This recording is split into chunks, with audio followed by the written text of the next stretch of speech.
जब जब स्विस बैंकों का जिक्र आता है, काला धन का मुद्दा सतह पर आ जाता है। हालांकि स्विस बैंकों में जमा सभी धनराशि काला धन नहीं है। उनसे कई औद्योगिक कंपनियों के वैध खाते भी संचालित होते हैं, जो कारोबारी लेन देन के उद्देश्य से खोले गए हैं। वैसे आम लोगों को यह कुछ अजीब लग सकता है कि जिस कोरोना काल में यहाँ लोगों की आय घट रही थी, इस दौरान स्विस बैंकों में भारतीयों की पूंजी वृद्धि ने पिछले 13 वर्षों का रिकॉर्ड तोड़ दिया। इन बैंकों में भारतीयों का धन बढ़कर 20,700 करोड़ रुपए से भी अधिक हो गया है।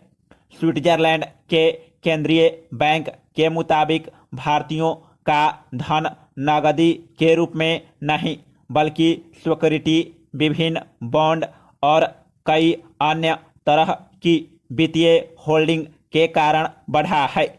बहरहाल, इन ब्यौरों से स्विस बैंकों में कितने भारतीयों का कितना काला धन जमा है, इसका संकेत नहीं मिलता, बल्कि इनसे बस यही जानकारी मिलती है कि भारतीय खाताधारकों के प्रति स्विस बैंकों की कितनी देनदारी बनती है। Paragraph change. काला धन के मुद्दे ने कई बार देश की राजनीति की दशा दिशा बदली। साल 2014 के आम चुनाव में तो यह एक बहुत बड़ा मुद्दा बना था। नेताओं द्वारा चुनावी रैलियों में अतिरंजित दावे किए गए थे। इसलिए जब इस पर लगाम लगाने के लिए नवंबर 2016 में प्रधानमंत्री ने नोटबंदी का ऐलान किया, तब देशवासी काफ़ी तकलीफें उठाकर भी सरकार के फैसले के साथ अडिग रहे।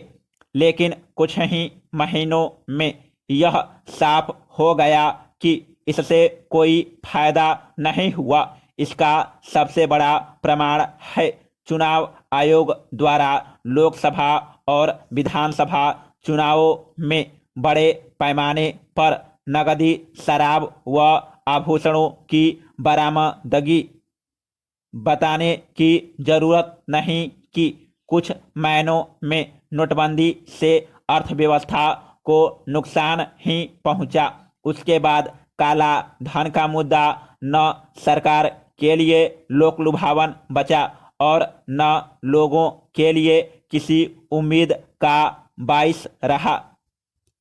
फिर भी इसको नियंत्रित करने की शासन प्रशासन की कोशिशें बंद नहीं हुई, हो भी नहीं सकती, क्योंकि यह अंततः देश की अर्थव्यवस्था को खोखला करता है। Paragraph change. यह एक कटु सच्चाई है कि भारत ही नहीं, अमेरिका और ब्रिटेन जैसे देशों में भी कोरोना काल में आम लोगों की जिंदगी दुश्वार हुई, पर शीर्ष के धनपतियों व उनकी कंपनियों के खजाने में अरबों की दौलत बढ़ी। ऐसे में स्विस बैंकों में भारतीयों के धन में बॉन्ड, सिक्योरिटी आदि के जरिए बढ़ोतरी समझी जा सकती है। लेकिन यह खुला सच है कि जितने भी टैक्स हेवन देश हैं, उनके बैंकों में दुनिया भर के रसूखदारों और धनपतियों ने विशाल धनराशि छिपा रखी है। पनामा पेपर्स लीक इसका सबसे बड़ा प्रमाण है। दिक्कत यह है कि ये देश किसी प्रकार की वित्तीय जानकारी साझा नहीं करते। सरकारों के लिए लंबे समय से यह बड़ी चुनौती बनी हुई है कि कैसे कर चोरी के इस रास्ते को बंद किया जाए।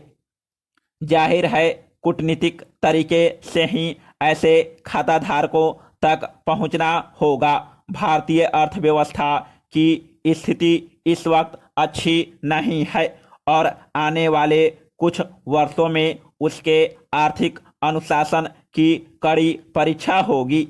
इसलिए हर एक स्तर पर वित्तीय पारदर्शिता सुनिश्चित करने के साथ साथ सरकार को विदेश में काला धन रखने वालों से सख्ती से निपटना होगा। देश जानना चाहेगा कि कितना काला धन उसके खजाने में लौटा। समाप्त।